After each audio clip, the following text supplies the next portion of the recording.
Hi friends, welcome to परम classes channel.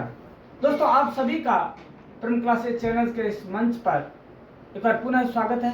दोस्तों, आज हम जो टॉपिक के बारे में जानने जा रहे हैं या बात करने जा रहे हैं, जिसकी जानकारी आपको प्राप्त होने वाली है, वह सब्जेक्ट है, वह टॉपिक है PIB, प्रेस इंफॉर्मेशन ब्यूरो, अर्थात पत्र सूचना कार्यालय। यह पत्र सूचना कार्यालय सरकार की एक नोडल एजेंसी के रूप में कार्य करती है। दोस्तों, आपको जानकर यह हैरानी होगी कि यह सूचना एवं प्रसारण मंत्रालय के अधीन एक ऐसा विभाग है, एक ऐसा कार्यालय है जो कि सरकार की नोडल एजेंसी के रूप में कार्य करती है, और यह सरकार और मीडिया के बीच में इंटरफेस का काम करती है। क्या काम करती है? इंटरफेस का काम करती है। और क्यों करती है यह सरकार की नीतियों, कार्यक्रमों, उपलब्धियों के बारे में जनता को बताने के लिए इलेक्ट्रॉनिक मीडिया, प्रिंट मीडिया और वेब मीडिया को जानकारियां उपलब्ध करवाती है। दोस्तों, इसके लिए प्रेस विज्ञप्ति, प्रेस नोट्स, फोटोग्राफ्स, वीडियोज और कई तरह की सामग्री उनको भेजती है। अलग अलग मीडिया को अलग अलग तरह की जानकारियां प्रोवाइड करवाती है ताकि वो जनता तक पहुंच सके। और यह जो कार्यालय है या यह नोडल एजेंसी जो है, वह सरकार के लिए द्विमार्ग संचार के रूप में कार्य करती है। एक तो सरकार की नीतियों, उपलब्धियों आदि को और कार्यक्रमों को जनता तक पहुंचाना, और जनता की उन पर प्रतिक्रिया को सरकार तक पहुंचाना किसी भी मीडिया के माध्यम से। वह ट्रेडिशनल मीडिया भी हो सकता है, प्रिंट मीडिया भी हो सकता है, इलेक्ट्रॉनिक मीडिया भी हो सकता है, और वेब मीडिया, सोशल मीडिया भी हो सकता है। मीडिया का प्रकार क्या होगा, किस तरह से पहुंचाया जाएगा, यह क्षेत्र की या परिवेश की आवश्यकता को ध्यान में रखकर किया जाता है। दोस्तों, एक चीज और बता दूं, यह था एक सामान्य जानकारी कि PIB क्या है, प्रेस इंफॉर्मेशन ब्यूरो आखिर है क्या, पत्र सूचना कार्यालय किसे कहते हैं। दोस्तों, अब बात आती है, यह सरकार और मीडिया के बीच में एक ऐसे समन्वयकारी के रूप में कार्य करती है। PRO का काम मान लीजिए, PRO का काम करती है कि उनसे सूचनाएं लेना और उनको पहुंचाना, फिर पुनः उससे लेना और तक पहुंचाना। यह एक मेन काम यह भी करती है, मुख्य कार्य इसका यह भी है कि समाचार पत्रों और अन्य मीडियाओं पर सरकारी नीतियों के बारे में जो भी आम जन की प्रतिक्रियाएं होती है, फीडबैक होता है, उससे वह कहां तक पहुंचाते हैं? सरकार तक पहुंचाने का कार्य करती है। और सरकार की जो फीडबैक होती है या प्रतिक्रिया होती है, वो कहां तक पहुंचाते हैं? जनता तक। तो दोनों के बीच का सेतु का काम कार्य करती है, यह PRO के रूप में भी कार्य करती है। उसके बाद बात आती है, यह विभिन्न संचार माध्यमों के जरिए कार्य करती है। दोस्तों, डायरेक्ट तो जाएगी नहीं, तो यह क्या कार्य करेगी? विभिन्न संचार माध्यम, प्रिंट मीडिया है, इलेक्ट्रॉनिक मीडिया है, न्यू मीडिया है, वेब मीडिया है, और इसी तरह के fact sheet, fact file, explorer, feature लेख, फोटोग्राफ्स, वीडियो, इंफोग्राफिक्स व सोशल मीडिया प्लेटफॉर्म्स के माध्यम से भी सरकार के एक सहयोगी के रूप में कार्य करती है।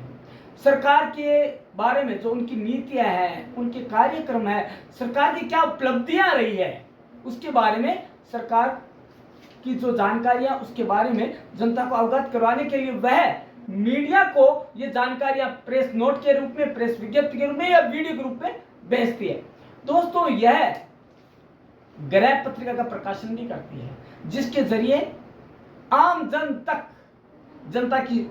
आम जन तक सरकार की सोच पहुंच सके, उस सरकार के प्रति आम जन की सोच फीचर लेख के रूप में पहुंच सके, और उनको उनकी नीतियों के बारे में पता चल सके कि गवर्नमेंट क्या चाहती है, उसके बारे में, या जनता का क्या व्यू है, क्या नजरिया है, वह फीचर लेख के रूप में उन्हें प्राप्त हो सके। उसके बाद बात आती है, यह भारतीय गणराज्य की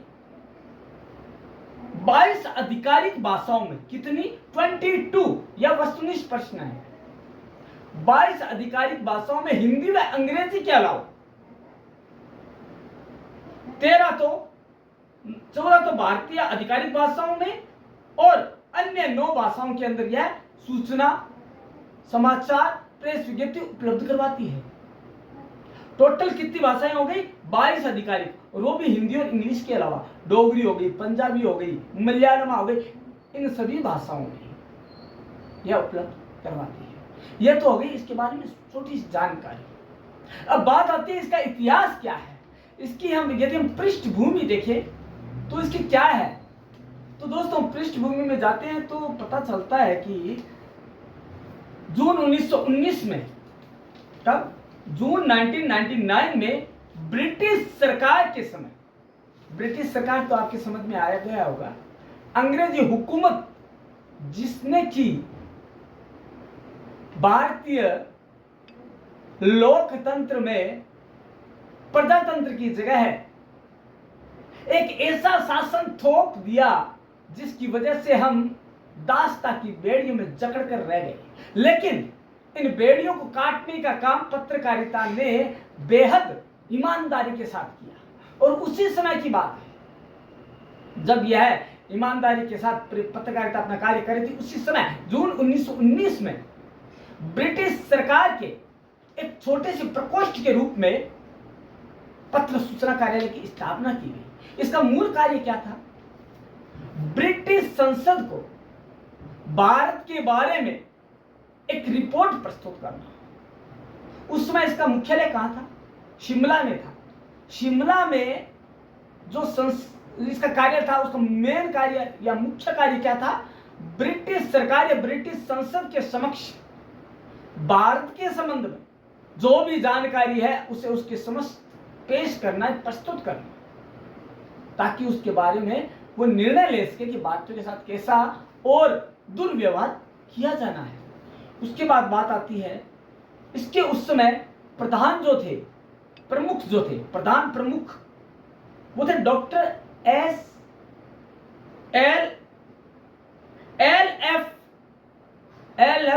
Rushbrook Williams, L S. Rushbrook Williams जो प्रमुख इसके नियुक्त किए गए।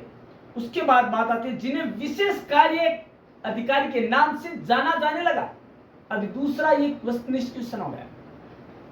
ब्रिटिश सरकार के समय प्रेस सूचना कार्यालय या पत्र सूचना कार्यालय के प्रमुख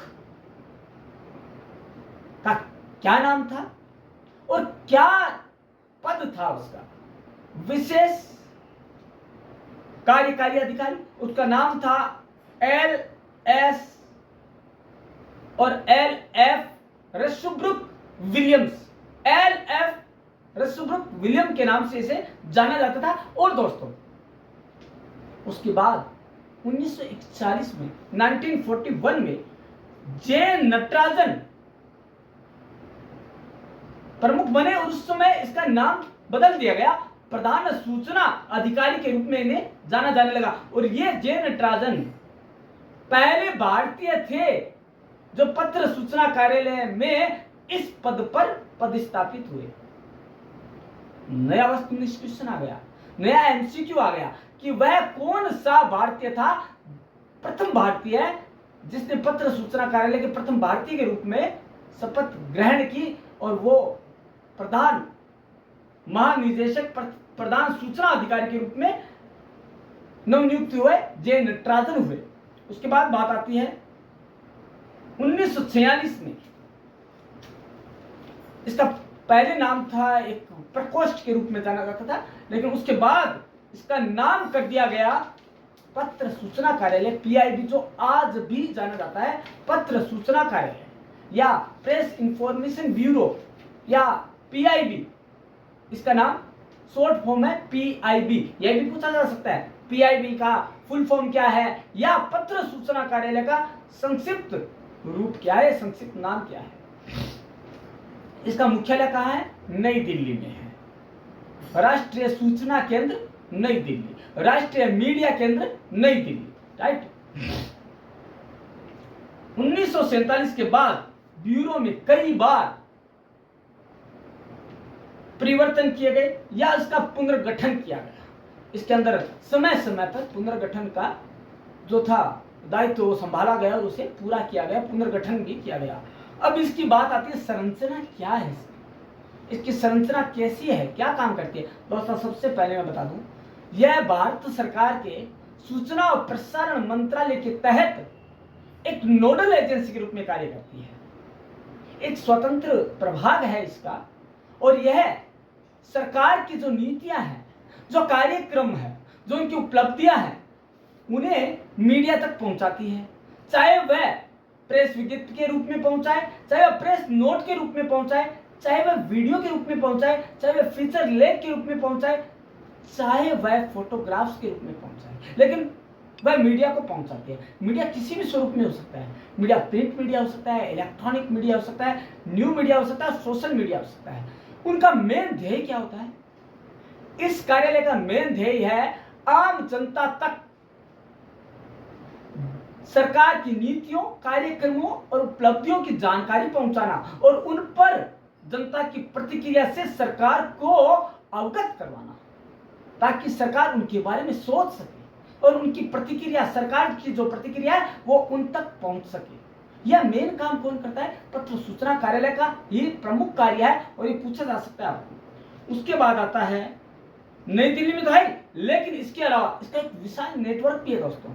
8 क्षेत्रीय कार्यालय, 8 रीजनल ऑफिसेज और 34 ब्रांच ऑफिसेज हैं इसके।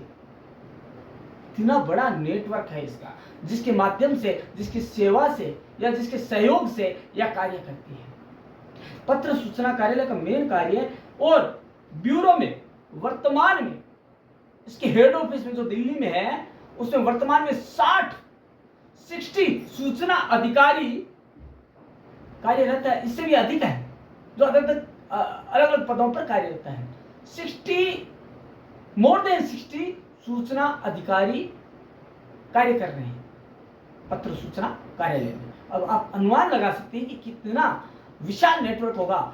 8 क्षेत्रीय कार्यालय, राइट, 34 शाखा कार्यालय, कितना बड़ा नेटवर्क होगा इसका, ताकि वह हर बात जो सरकार से जुड़ी हुई है, उसकी नीतियों से, कार्यक्रमों से, उपलब्धियों से, जनता के काम की जो बातें हैं वो जनता तक पहुंचाता है, और जनता की बातें सरकार तक, जो प्रतिक्रियाएं हैं उन पर, वह सरकार को अवगत करवाता है कि क्या सोच रही है जनता, क्या वो आम पब्लिक है, आम नागरिक क्या सोचता है आपके बारे में। यह सरकार के विभिन्न कार्यक्रमों को, विभिन्न नीतियों को एक ग्रहण करने योग्य स्थिति में बदलकर वहां तक पहुंचाता है। कहां तक? मीडिया तक। और मीडिया कहां तक पहुंचाता है? प्रिंट के माध्यम से, इलेक्ट्रॉनिक मीडिया के माध्यम से या सोशल मीडिया के माध्यम से जनता तक पहुंचाता है, उनकी राय या प्रतिक्रिया जानता है। तो उसके प्रमुख कार्य क्या हो गया? सरकारी नीतियों, कार्यक्रमों और उपलब्धियों के बारे में मीडिया को सूचना प्रेषित करना, और मीडिया द्वारा यह सुनिश्चित करना कि क्या वह आम जन तक पहुंचा या नहीं पहुंचा, और पहुंचा तो किस रूप में पहुंचा, और क्या प्रतिक्रिया हुई उससे सरकार तक पहुंचाना, राइट। उसके बाद आता है यह वर्तमान में प्रिंट, इलेक्ट्रॉनिक मीडिया के और वेब मीडिया के लगभग 2500 संपादकों, संवाददाताओं व कैमरामैन व तकनीशियनों के साथ मान्यता प्राप्त है। उनमें जो भी इनके जो कार्यरत हैं ये कर्मचारी, जो इनके फोटोग्राफर है, इनके जो है संवाददाता, ये संपादक है, 2500 ऐसे व्यक्ति है जो पद पर कार्यरत है, जो मान्यता प्राप्त है, राइट।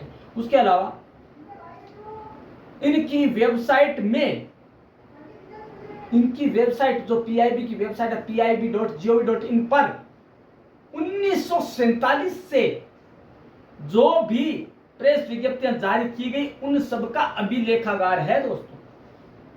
इतना महत्वपूर्ण है।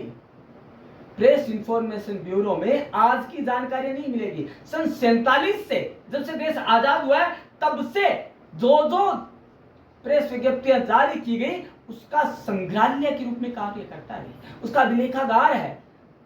इस साइट पर सारी की सारी जानकारियां एक जगह मिलेगी आर्काइव में। और इन्होंने, जैसा कि अभी टेक्नोलॉजी का युग है, तो वेबसाइट के साथ इन्होंने एक मोबाइल ऐप भी लॉन्च किया पीआईबी का, जिस पर जाकर हम वही सारी जानकारियां प्राप्त कर सकते हैं, उपलब्ध है हमें, जो कि इनकी वेबसाइट पर है। हमें सारी जानकारियां मिलेगी इसके बारे में ऐप के जरिए भी। जो इनका ऐप है, मोबाइल ऐप है पीआईबी, उसमें भी हमें सेम जानकारियां मिलेगी। इसके अलावा मैं बता दूं दोस्तों, उनका एक नवंबर 2019 में पीआईबी ने सरकार से संबंधित खबरों की जांच के लिए तथ्य जांच समिति पीआईबी फैक्ट चेक यूनिट की स्थापना की। पीआईबी फैक्ट चेक की उन सूचनाओं में कितने तथ्यात्मक सत्यता है और कितनी नहीं है, क्या वो फेक तो नहीं, क्या जनता तक जो जानकारी जा रही है वो मीडिया ने उसे मोल्ड तो नहीं किया है, क्या वह उसी रूप में पहुंच रही है जिस रूप में उन्होंने दी है। कहीं भी किसी तरह की फेकनेस ना हो, इसलिए तथ्य जांच यूनिट या तथ्य जांच समिति की स्थापना की गई। कब की गई? नवंबर 2019 से इसने कार्य प्रारंभ कर दिया। उसके बाद आता है कि प्रमुख कौन है इसके। प्रमुख मीन्स पहले प्रधान सूचना अधिकारी कौन थे? श्री जे हेनरी, और कई जगह इनका नाम मिलता है श्री जे हेनेसी। तो जो इनकी साइट पर नाम है वह है श्री जे हेनेसी, और उसी को सही माना जाता है, क्योंकि पीआईबी की जो साइट है उसके ऊपर तथ्यात्मक जानकारी मिलती है।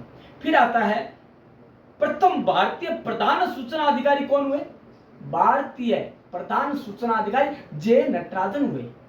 कौन? जे नटराजन। और वर्तमान में इसका नाम बदलकर प्रधान महानिदेशक मीडिया व संचार, प्रधान महानिदेशक मीडिया व संचार कर दिया गया। वो कौन है अभी वर्तमान में? कौन है? श्रीमती शेफाली वी शरण है, और वो कब से? अप्रैल 2024 से कार्यरत है। यह भी एक मुख्य क्वेश्चन है। क्या नाम है? प्रधान महानिदेशक मीडिया व संचार। और अभी कौन है प्रमुख? वो प्रमुख है शेफाली वी शरण, अप्रैल 2024 से कार्यरत है। तो ये हो गया इसका बारे में कि अभी मुख्य कौन कौन है इसमें। इसके अलावा मैं बता दूं इसके कार्य क्या क्या है, उन कार्य के बारे में हम जान लेते हैं। पहला कार्य है सूचना, शिक्षा और संपर्क प्रचार करना। किसका प्रचार? वही बात घूम फिर कर पुनः आती है, सरकार की नीतियों, कार्यक्रमों और उपलब्धियों के बारे में। किसको सूचित करना? मीडिया को। मीडिया के द्वारा अंततः किसको सूचित करना? आम नागरिक को। सूचना, शिक्षा से जुड़ी जो जानकारियां हैं वो उपलब्ध कराना, और एक शिक्षित और विकसित समाज की स्थापना में अपनी महती भूमिका का निर्वहन करना। प्रचार का माध्यम है। किसका है प्रचार का माध्यम? यह सरकार के प्रचार के माध्यम के रूप में भी कार्य करता है। सरकार का प्रचारक कौन है? पीआईबी है, प्रेस इंफॉर्मेशन ब्यूरो है। उसके बाद अनुसंधान इकाई। दोस्तों, वर्तमान का युग टेक्नोलॉजी का युग है, वर्तमान का युग नवीनीकरण का युग है, वर्तमान का युग रिसर्च का युग है। इसलिए पीआईबी ने एक अनुसंधान इकाई के रूप में कार्य शुरू किया, और वह अक्टूबर 2021 से उसने कार्य प्रारंभ कर दिया। अनुसंधान किससे संबंधित?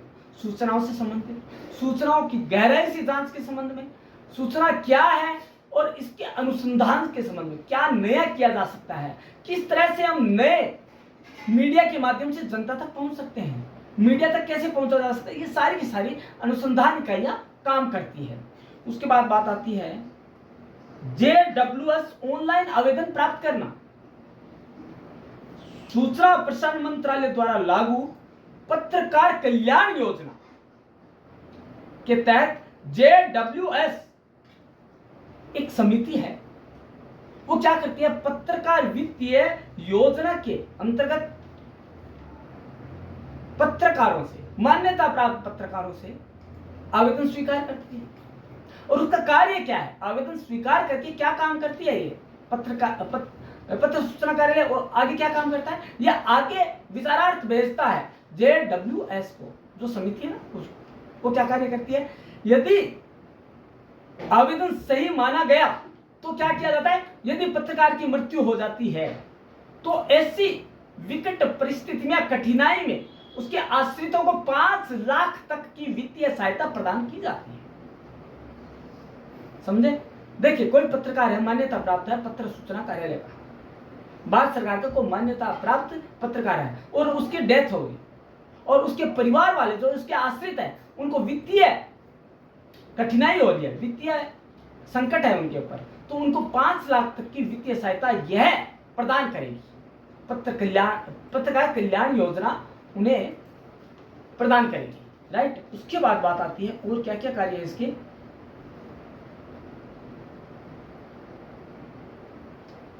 मीडिया कर्मियों को मान्यता प्राप्त करना। क्या है? मीडिया कर्मियों को मान्यता। मीडिया कर्मी तो बहुत है। अब मीडिया कर्मियों को मान्यता प्रदान करने के पीछे मूल कारण क्या है? देखिए दोस्तों, मीडिया कर्मी, श्रमजीवी पत्रकार बहुत कार्य करते हैं दोस्तों। सूचना एकत्र करना, सूचना इकट्ठी करना, समाचार पत्रों में देना, और पूरे रात दिन काम लगे रहते हैं। देखिए दोस्तों, हम तो फिर भी 8 घंटे सो लेते हैं, निद्रा में लीन हो जाते हैं, लेकिन इनका दिमाग 24 घंटे चलता है।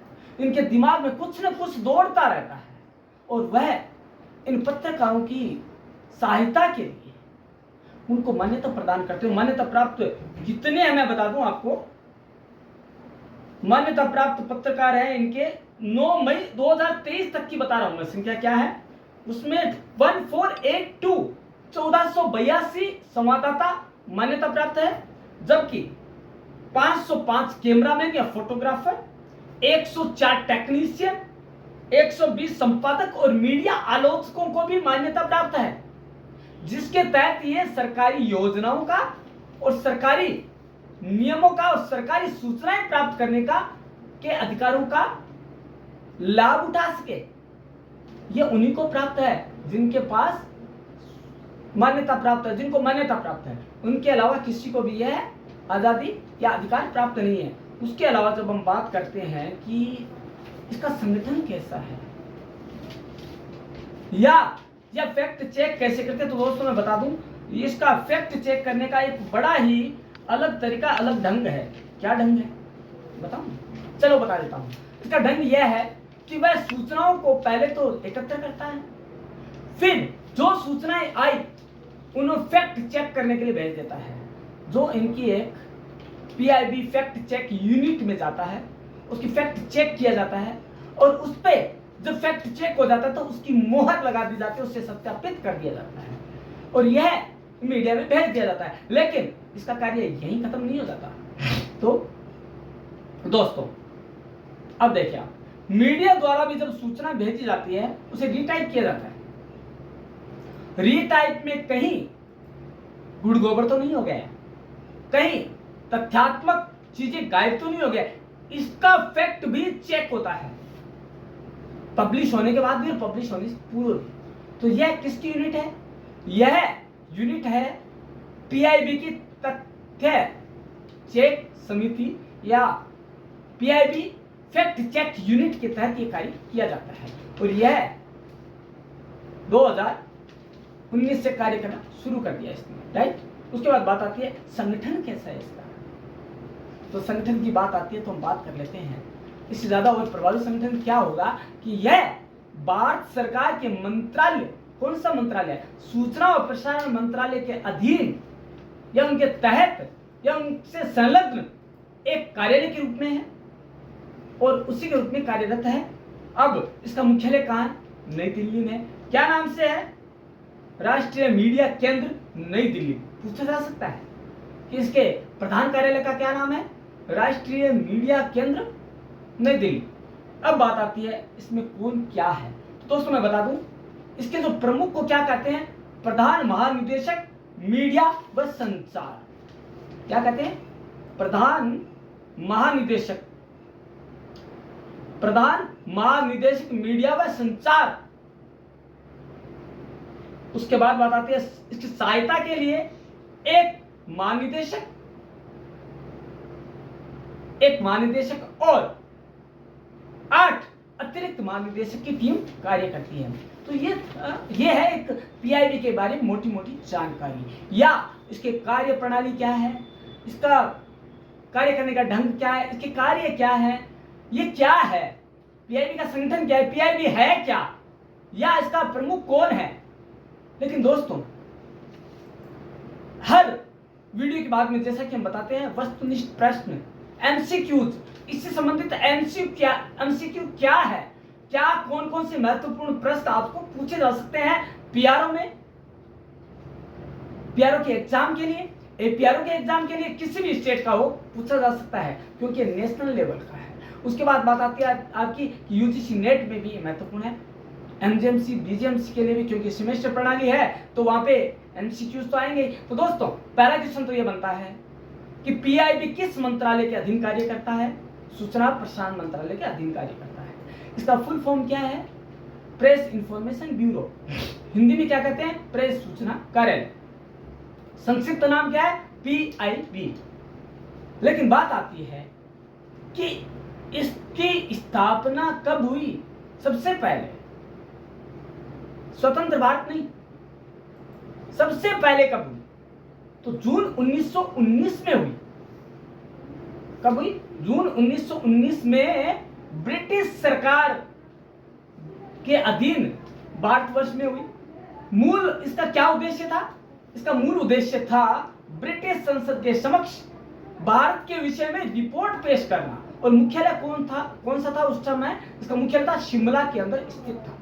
बात आती है इसका पहला प्रमुख कौन था और उसका क्या नाम था? इसके पहले प्रमुख हुए थे एक अंग्रेज थे, जिनको की इसकी मान्यता प्रदान की गई कि वो इसके बारे में कोई भी निर्णय ले सकते हैं, और उन्होंने रिपोर्ट पेश की। उनका नाम था एल.एफ. रशब्रूक विलियम्स।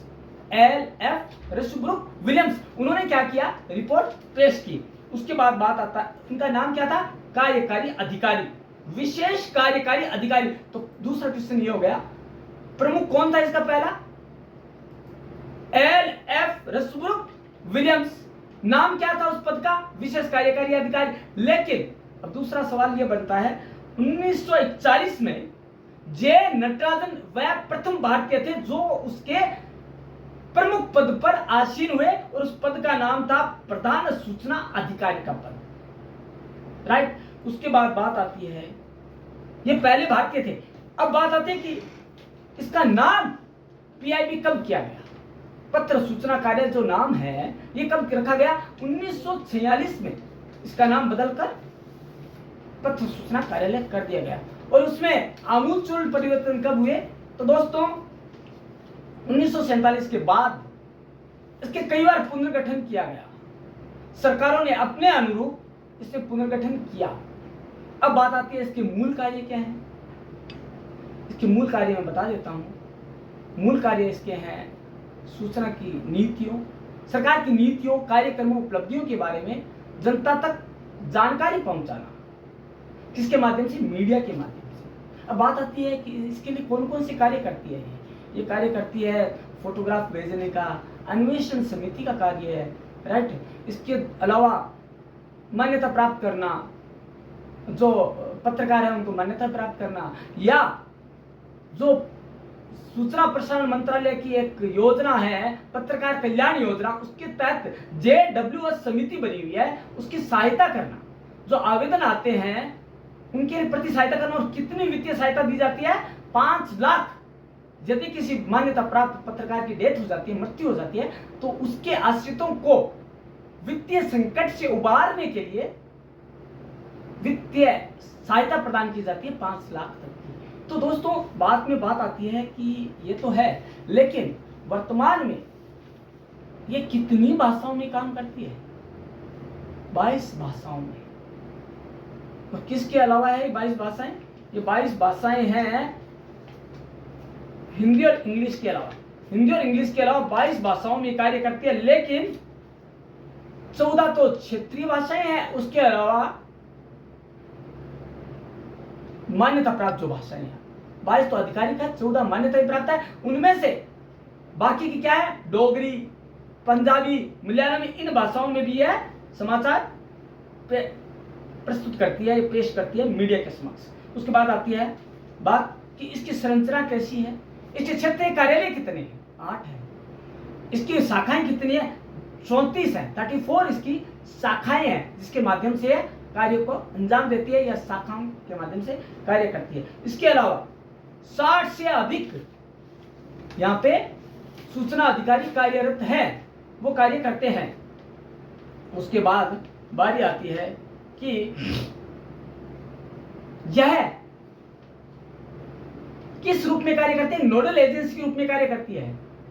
किसके, सरकार और मीडिया के बीच में, न कि मीडिया और जनता के बीच में, सरकार और मीडिया के बीच में नोडल एजेंसी का कार्य करती है। बाद में बात आती है कि इसकी साइट पर,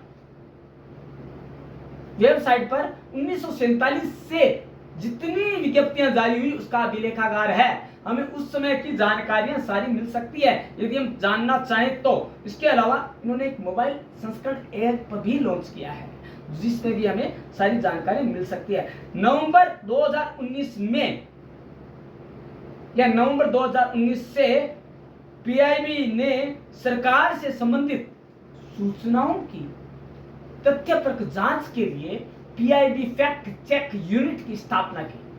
क्या काम करती है वो, सरकार से संबंधित जितनी सूचनाएं आई उनके विषय में फैक्ट चेक, उनके तथ्यात्मक जानकारी प्राप्त करना, क्या वो सही है या गलत है, क्या गलत तो नहीं है कोई जानकारी, ऐसी तो नहीं है जो कि मोल्ड होकर जनता तक पहुंच रही है या सरकार की जो छवि है उसको बिगाड़ने से संबंधित तो नहीं है। तो इन सब की जानकारियां प्रदान करती है। ये मेन वस्तुनिष्ठ प्रश्न है, लेकिन एक प्रश्न फिर भी रह जाता है कि वर्तमान में जो प्रधान महानिदेशक है वो, उसका क्या नाम है, प्रधान सूचना अधिकारी या प्रधान महानिदेशक है। ये प्रधान महानिदेशक कौन है, मीडिया व संचार, प्रधान महानिदेशक मीडिया व संचार, वह है श्रीमती शेफाली वी शरण। शेफाली वी शरण क्या है, यह प्रधान महानिदेशक मीडिया व संचार है, वह अप्रैल 2024 से कार्यरत है। और प्रथम कौन थे इसके, प्रथम प्रधान सूचना अधिकारी श्री जे हेनेसी थे, जे हेनेसी। और उसके बाद प्रथम भारतीय कौन हुए, भारतीय थे जे नटराजन। तो दोस्तों आज आपने पत्र सूचना कार्यालय के बारे में एक महत्वपूर्ण जानकारी हासिल की, और हासिल किए वो एमसीक्यूज जिसे कि पूछा जा सकता है आपकी महत्वपूर्ण परीक्षाओं में, पीआरओ, राइट, पीआरओ में पूछा जा सकता है, आपको पूछा जा सकता है एनटी नेट में, यूजीसी नेट में, बीजेएमसी में, एमजेएमसी में। इसके अलावा दोस्तों पत्र सूचना कार्यालय को छोटा मोटा कार्यालय नहीं है दोस्तों, यह कार्यालय वह कार्यालय जो सरकार के एक सहयोगी के रूप में कार्य करता है, सरकार के एक नोडल एजेंसी के रूप में कार्य करता है, और उन्हें एक सहयोगी के रूप में भूमिका का निर्वहन करते हुए सरकार की छवि बनाने का कार्य करता है। और उसके लिए यह कई तरह की हाउस जर्नल, गृह पत्रिकाओं को प्रकाशन भी करता है। तो दोस्तों आपको जानकर यह हैरानी होगी कि आपने सर्वप्रथम परम क्लासेस चैनल पर ही पत्र सूचना कार्यालय के बारे में इतनी ज्यादा विस्तृत जानकारी प्राप्त की है। तो दोस्तों इसी तरह के अन्य जानकारियां प्राप्त करने के लिए आपको करना क्या होगा, आपको करना होगा बेल आइकन दबाना होगा, सब्सक्राइब करना होगा, तभी तो आप हमारे इस परम क्लासेस चैनल पर उपलब्ध सारे वीडियो और लेक्चर को सुन पाएंगे। और हम कल हमारा जो लेक्चर होने वाला है उस पर भी हम एक नया टॉपिक लेकर आएंगे, और उसके लिए आप देखते रहिएगा, सुनते रहिएगा परम क्लासेस चैनल। हम मिलते हैं कल इसी समय इसी वक्त, तब तक के लिए आप सभी का धन्यवाद।